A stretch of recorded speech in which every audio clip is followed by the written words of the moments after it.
कि कोई खांस रहा है, कोई छींक रहा है, तो उसे हाथ रखें, मास्क का प्रयोग करें और दूरी बना के रखें। अगर आपको जान है कि आपको फीवर है, आपको खांसी आ रही है, नज़ला बना हुआ है, तो आप दूरी बनाइए, बाकी लोगों से थोड़ी सोशल डिस्टेंसिंग डिस्टेंस। जी, मैं डॉक्टर साहब थोड़ा सा आपको इंटरप्ट करूंगा इसमें। जी जी। जैसे शुगर जो है वो उसमें एज फैक्टर भी काम करता है, या फिर ये भी कहा जाए कि टीन एज में भी लोगों को शुगर आ जा रहा है, डायबिटिक बच्चे भी मिल रहे हैं आजकल। तो क्या ऐसा मतलब कहाँ ऐसी चूक हो रही है हम लोगों से?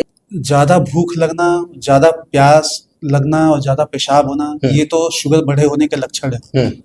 तो शुगर कंट्रोल है कि नहीं कंट्रोल है, ये भी हमारा उसी से ही पता चल जाता है। ये भी हमारा दिशा निर्देशक है कि हाँ। दोस्तों नमस्कार, एक बार फिर से हम लोग आ चुके हैं पॉडकास्ट की श्रृंखला में। इस वक्त हमारी मौजूदगी है श्री कृष्णा मिशन हॉस्पिटल बस्ती में, और हमारे साथ जो मेहमान हैं वो डॉक्टर साहब हैं। डॉक्टर साहब का नाम है डॉक्टर पीपी मिश्रा। आप एमडी मेडिसिन हैं। आपसे हम समझेंगे कि आजकल जो है घरों में कॉमन जो बीमारियां चल रही हैं उसके बारे में बातचीत हम लोग चर्चा में करेंगे, और उससे कैसे बचें इसके बारे में भी हम लोग जानेंगे, और एक नए वायरस ने दस्तक दे दी है उसके बारे में भी थोड़ी बहुत बात हम लोग करेंगे। डॉक्टर साहब बहुत बहुत स्वागत है आपका इस शो में। सर, सबसे पहली बात, आज के समय में सर शुगर और ब्लड प्रेशर, ये दोनों ऐसी बीमारियां हैं जो घर घर में मिल जा रही हैं। शायद ही कोई ऐसा घर बचा होगा जहां पे ब्लड प्रेशर और शुगर के मरीज ना हो। सर, क्या वजह है? सबसे पहले हम शुगर से शुरुआत करते हैं। जी देखिए, शुगर आज के समय में भारत अपना देश जो है एक शुगर के क्षेत्र में एक राजधानी बनता चला जा रहा है। शुगर के मरीज हर घर में आजकल पाए जा रहे हैं जी। और बहुतायात में बढ़ने का कारण है कि लोगों का लाइफस्टाइल, उनका खान पान जो पहले था और आज में बहुत जमीन आसमान का फर्क है। लोग ऑफिस वर्क ज्यादा हो गया है लोगों का, और लोगों का फील्ड वर्क कम है जी। तो उसकी वजह से शुगर के केसेस बढ़ रहे हैं, और प्लस साथ ही साथ में जिसके वजह से शुगर की वजह से एथेरोस्क्लेरोसिस हो रही है, उसी से लगे हाथ में ही हाइपरटेंशन और ब्लड प्रेशर जो समस्या होती है वो भी बढ़ती चली जाती है। कहीं ना कहीं बीमारियां सब दोनों एक दूसरे से जुड़ी हुई हैं। हाँ, तो इसके लिए बस प्रथम दृष्टया जो है ये हम लोग का खान पान और हम लोग का जो रवैया है, जो रहने का रहन सहन है, यही इसके लिए पूर्णतः दोषी है जी। मेन हम लोग को फोकस हम लोग का इसी को रहता है कि अगर हम लोग इलाज करें तो हम लोग पहले मरीज का इन चीजों को सुधारने की कोशिश करें, मतलब आहार और उसकी दिनचर्या। तो सर डॉक्टर साहब आपसे मैं समझना चाहूंगा, क्योंकि आप डॉक्टर हैं तो आपकी एक्सपर्टाइजेशन भी है इसमें। मैं आपसे समझना चाहूंगा कि एक शुगर के मरीज का जो आहार है वो क्या होना चाहिए प्रॉपर। जैसे बहुत से लोग कहते हैं कि बार बार मुझे भूख लग रही है, बार बार उनको यूरिन की भी समस्या आती है। तो ऐसे में शुगर का पेशेंट बड़ा ही हलकान रहता है कि भाई ज्यादा खा लेंगे तो भी दिक्कत, थोड़ा खा लें तो भी दिक्कत, पानी ज्यादा पी ले तो भी दिक्कत। तो ऐसे में क्या कुछ सुझाव रहेगा ऐसे मरीजों के लिए? जी देखिए, ज्यादा भूख लगना, ज्यादा प्यास लगना और ज्यादा पेशाब होना, ये तो शुगर बढ़े होने के लक्षण है। तो शुगर कंट्रोल है कि नहीं कंट्रोल है, ये भी हमारा उसी से ही पता चल जाता है। ये भी हमारा दिशा निर्देशक है कि हाँ, ये हमारा कंट्रोल हो गया है जी। तो अगर ये चीजें बढ़ी हुई हैं, जो कि अक्सर ठंड के मौसम में बढ़ जाती हैं, तो लोग अक्सर ठंड के मौसम में अंतर नहीं कर पाते कि भाई ठंड की वजह से बढ़ा है कि हमारा शुगर लेवल बढ़ गया है। तो उस दौरान जो है लोगों को अब ठंड के मौसम में अपने आप को ज्यादा सतर्कता रखते हुए अपना शुगर ज्यादा ध्यान पूर्वक रखना चाहिए। उनको ज्यादा मॉनिटरिंग करने की जरूरत है, क्योंकि उस टाइम पे शुगर बढ़ता है, तो ठंड के मौसम में बढ़ जाता है, तो उसकी वजह से लोगों में ये चीजें ज्यादा होती हैं। तो इसमें थोड़ा सा डाइट कंट्रोल ज्यादा जरूरी है, और साथ में नहीं हो तो घर के अंदर ही अपना जो दिनचर्या है, जो अपने एक्सरसाइजेस हैं, अपने घर के अंदर ही जो कर सकते हो तो वही करें। बाहर निकलकर जैसे भाई मौसम अच्छा नहीं है ना, फ्लक्चुएशन है, तो वो अलग से ही आफत ले लेंगे, एकदम आफत ले लेंगे। और जैसे ओल्ड एज के लोग हैं, तो अगर ओल्ड एज के मरीज हैं और जा रहे हैं बाहर, तो उन्हें ठंड लग सकती है और बाकी समस्याएं भी आ सकती हैं। मैं डॉक्टर साहब थोड़ा सा आपको इंटरप्ट करूंगा इसमें। जी। जैसे शुगर जो है वो उसमें एज फैक्टर भी काम करता है, या फिर ये भी कहा जाए कि टीन एज में भी लोगों को शुगर आ जा रहा है, डायबिटिक बच्चे भी मिल रहे हैं आजकल। तो क्या ऐसा मतलब कहाँ ऐसी चूक हो रही है हम लोगों से कि ये सब केसेस बच्चों में भी शुगर की दिक्कतें आ रही हैं? तो क्या क्या कुछ इस पे आपकी राय है? जी हाँ, ये जो शुगर जो है प्रायः दो पार्ट में बांटा गया है, टाइप 1 डायबिटीज है और टाइप 2 डायबिटीज है। जी। तो जो बच्चों में जो शुगर यूजुअली मिलता है वो यूजुअली टाइप 1 डायबिटीज होता है। जी।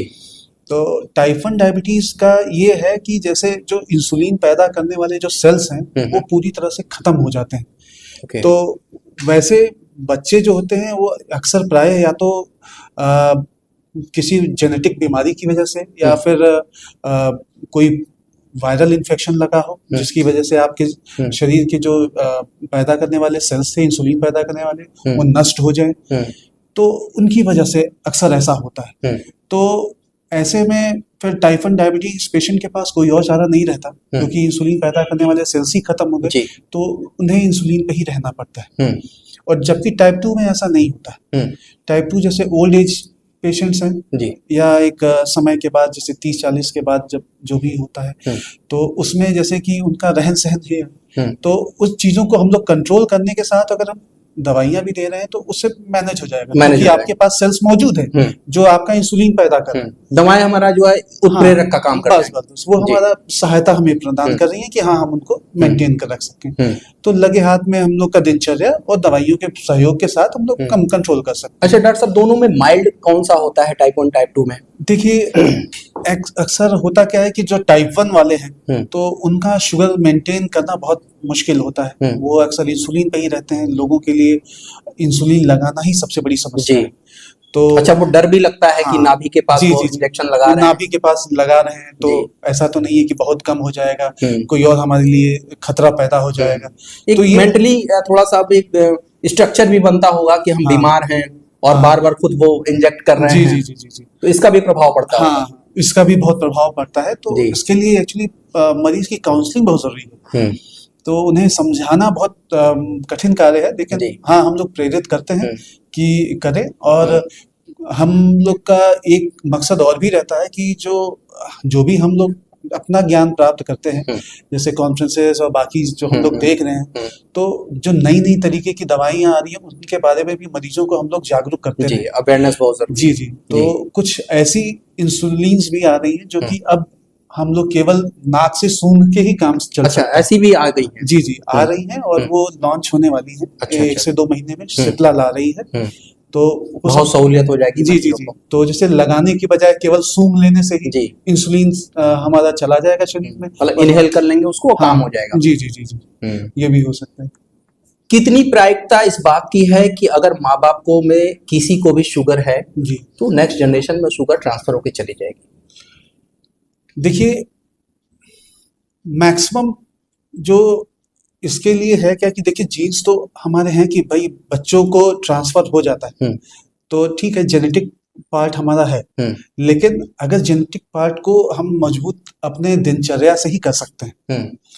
अगर हम मान लीजिए कि जेनेटिक पार्ट से मैक्सिमम में ट्रांसफर होता है, लेकिन हम उन्हें, जब हम जान रहे हैं कि हमारे मदर फादर डायबिटिक हैं या हाइपरटेंसिव हैं, तो हमारा मकसद ये होना चाहिए कि जब जान रहे हैं कि ऐसी चीजें हैं, तो हमें अपनी दिनचर्या, अपने खान पान को अगर हम सही कर सकते हैं और सही लेकर चल सकते हैं, तो एकदम हम डायबिटीज को कंट्रोल कर सकते हैं। और आने वाले समय में जो चीज हमें 40 की अवस्था में लगेगी, वो हमें पहुंचते पहुंचते 50 से 60 में होगी। तो उस समय पे जब हमारे पास फिर अच्छा वो रहेगा, हमारी लाइफ स्टाइल अच्छी रहेगी, हमारे पे कॉम्प्लिकेशंस कम होंगे। ठीक है, तो ये चीजें हैं। जी डॉक्टर साहब, एक बात मुझे मतलब समझ में नहीं आती है। कुछ लोग कहते हैं कि शुगर जो है वो रिवर्स भी हो जाता है, मतलब शुगर का पेशेंट एकदम से क्योर हो गया। इसकी कितनी संभावना है, या फिर खाली ये सोशल मीडिया पे तैरने वाला मिथ है? देखिए, जो कहा जाता है कि शुगर रिवर्सिबल है, शुगर रिवर्सिबल नहीं है। लेकिन जैसे कि होता क्या है कि जैसे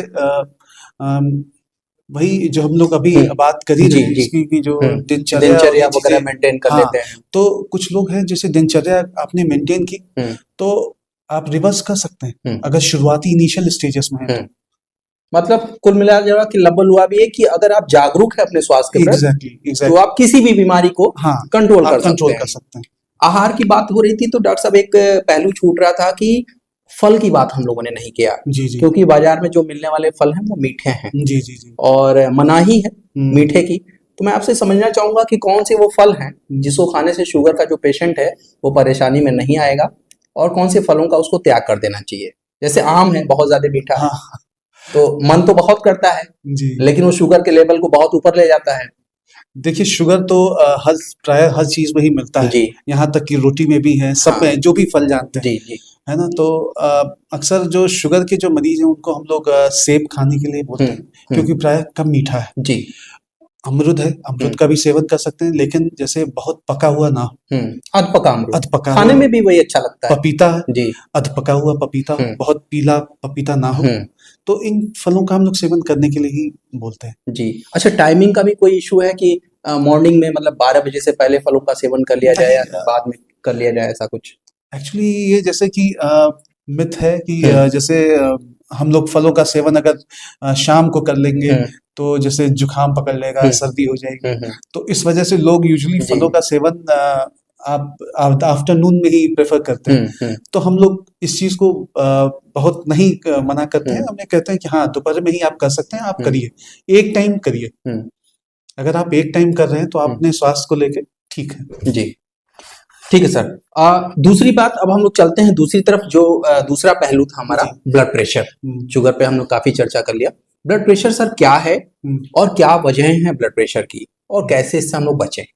जी देखिए ब्लड प्रेशर का मतलब ये हुआ कि जैसे जो ब्लड फ्लो है हमारा जो शरीर में हो रहा है उसका प्रेशर बढ़ जाता है। अगर उसका प्रेशर बढ़ जाता है ऊपर वाले, जैसे मान लीजिए सिस्टोलिक ब्लड प्रेशर होता है, डायस्टोलिक होता है। सिस्टोलिक यानी जो ऊपर वाला है, लगभग जैसे 100-60 होता है, 100-60 उसको मान लीजिए जो ऊपर वाला 100 है वो सिस्टोलिक है, नीचे वाला जो 60 है वो डायस्टोलिक। तो 100 वाला अगर आपका 140 के ऊपर जा रहा है तो अमेरिकन गाइडलाइंस के हिसाब से फिर आप हाइपरटेंसिव हैं, ठीक है, आप स्टेज 1 में है। और जो नीचे वाला जो है आपका, अगर आप 90 से ऊपर जा रहा है तो आप डायस्टोलिक ब्लड प्रेशर के मरीज हैं।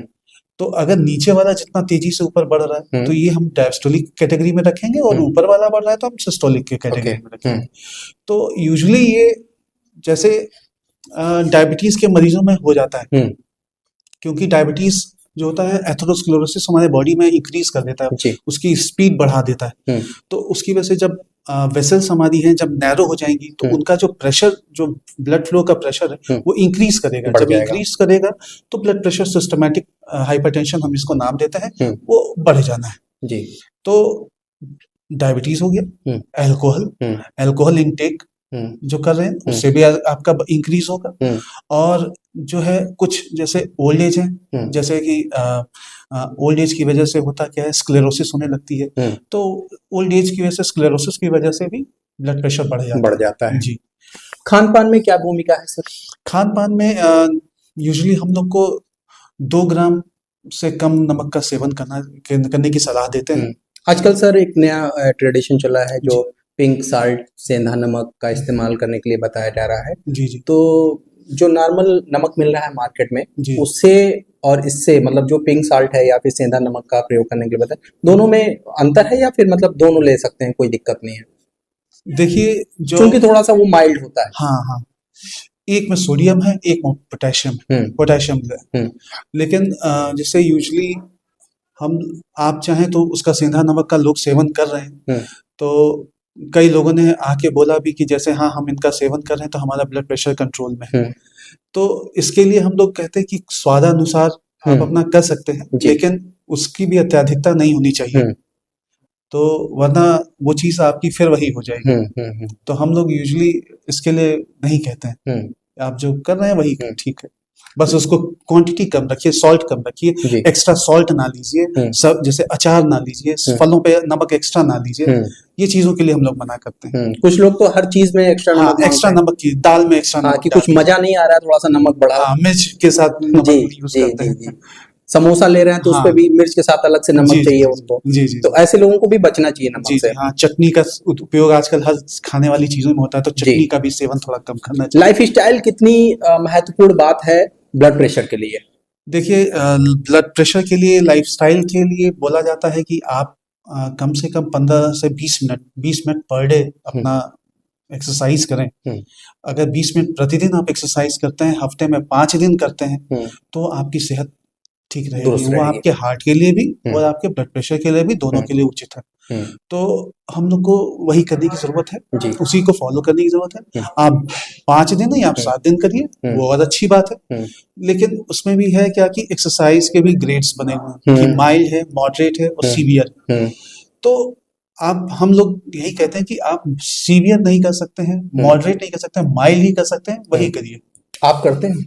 हाँ, मैं करता हूँ जी। ये मेरे पास साइकिल है। अच्छा, हाँ, वो साइकिल मैंने देखी तो मेरे जहन में एक सवाल था कि मतलब ये साइकिल यहाँ पे क्यों ही रखी गई होगी। मैं बाद में इस एपिसोड के बाद में आपसे पूछने वाला भी था कि ये सर ये साइकिल यहाँ पे क्या कर रही है। हाँ, क्योंकि अमूमन हम लोग ट्रेडमिल्स वगैरह देखते हैं कि वो किसी कमरे में रखी हुई है। तो साइकिल का राज भी आपने खोल दिया इस एपिसोड में। सर, मुझे पता चला कि जब कोविड की त्रासदी से हम लोग जूझ रहे थे, तो वास्तव में सच्चाई यही है कि जो हॉस्पिटल है कृष्णा मिशन, इसने बहुत मजबूती से यहाँ पे थामा था सारी चीजों को। बहुत से पेशेंट यहाँ से ठीक होकर गए। हालांकि कैजुअलिटीज तो हर जगह हुई, लेकिन वो तो एक अलग का विषय है। लेकिन आप लोगों ने बड़ी मुस्तैदी से यहाँ पे कमान संभाली थी, जिसमें आपका भी नाम इसमें मुझको बताएगा कि आपने बड़ी अच्छी भूमिका निभाई थी। सर, उसी तरीके के एक नए वायरस ने भारत में दस्तक दे दी है। कहा यह जा रहा है कि 2011 में इसकी ओरिजिन मानी गई थी, पता चला था कि वायरस है और भारत के अंदर बहुत से केसेस मिल भी गए हैं। तो सर, ये वायरस कोविड से कितना अलग है या फिर सेम है? तो क्या कुछ हमको तैयारियां करनी होंगी और जो हमारी प्रिकॉशंस थे उस टाइम की, क्या हमको वापस उसी पे जाना होगा या फिर हम लोग एक बार फिर से लॉकडाउन की तरफ चले जाएंगे? देखिए, इसमें तो हमें तो नहीं लगता कि लॉकडाउन की तरफ बढ़ेंगे। हाँ, लेकिन प्रिकॉशन ही जो हम लोगों ने उस समय फॉलो किए थे, वो हमारे एक तरीके से डेली रूटीन में होने चाहिए। कि कोई खांस रहा है, कोई छींक रहा है, तो उसे हाथ रखें, मास्क का प्रयोग करें और दूरी बना के रखें। अगर आपको जान है कि आपको फीवर है, आपको खांसी आ रही है, नजला बना हुआ है, तो आप दूरी बनाइए, बाकी लोगों से थोड़ी सोशल डिस्टेंस मेंटेन रखिए। ये चीज तो फिर कंटामिनेशन कम हो जाएगा। तो इस तरीके से हम लोग रोक सकते हैं। मारक क्षमता उस वायरस की, देखिए, मारक क्षमता के बारे में तो अभी बहुत कुछ स्टडी नहीं हो पाई, बहुत कुछ हम नहीं कह सकते। लेकिन जो उसके लक्षण जो आ रहे हैं वो वैसे ही हैं जो वायरल फीवर में जो लक्षण आते हैं, तेज बुखार, नजला, खांसी, जुकाम बढ़ से शुरू होता है ये, और इसमें दस्त होना, ये सब चीजें हो रही हैं जी। तो इस चीजों को बस हमें कंट्रोल करने की जरूरत है और अपने आप को जितना सजग रहेंगे, जितना जागरूक रहेंगे, अपने आप को सोशल डिस्टेंसिंग रखेंगे, मेंटेन करें। और बाकी हम लोग जैसे मरीज देखते हैं तो उन्हें हम लोग समझाते हैं कि भाई आप अपना मास्क का प्रयोग करें, ताकि सोशल डिस्टेंसिंग रखिए, तो ठीक है। मतलब बहुत ज्यादा पैनिक होने या हाय तबाह की स्थिति अभी तो नहीं है, अभी हाल फिलहाल, क्योंकि जो भी खबरें आ रही हैं वो चाइना वाइना से आ रही हैं, तो उसमें बहुत ज्यादा हम लोग बिलीव नहीं कर सकते कि वहां की मीडिया क्या परोस रही है। जी। तो जब तक वो चीजें बहुत ज्यादा बाहर निकल के ना आ जाए, तब तक उस पर बहुत ज्यादा माथा पीटने की जरूरत नहीं है अभी। तो डॉक्टर साहब, शुक्रिया आपका हमसे जुड़ने के लिए। तो हमारे साथ डॉक्टर पीपी मिश्रा सर थे। हम लोग इस समय कृष्णा मिशन हॉस्पिटल में मौजूद थे और हम लोगों ने एक शुगर, ब्लड प्रेशर और इस नए वायरस के बारे में एक सार्थक चर्चा की। डॉक्टर साहब ने जो सवाल मैंने पूछा उसका जवाब बड़े ही अच्छे अंदाज में दिया, जिससे हमारे दर्शक उसका लाभ उठा पाए। बहुत टेक्निकल बातें हम लोगों ने नहीं की। इस तरह के और भी एपिसोड आने वाले दिनों में हम लेकर आएंगे। तब तक के लिए हमारे साथ जुड़े रहिए। बहुत बहुत धन्यवाद।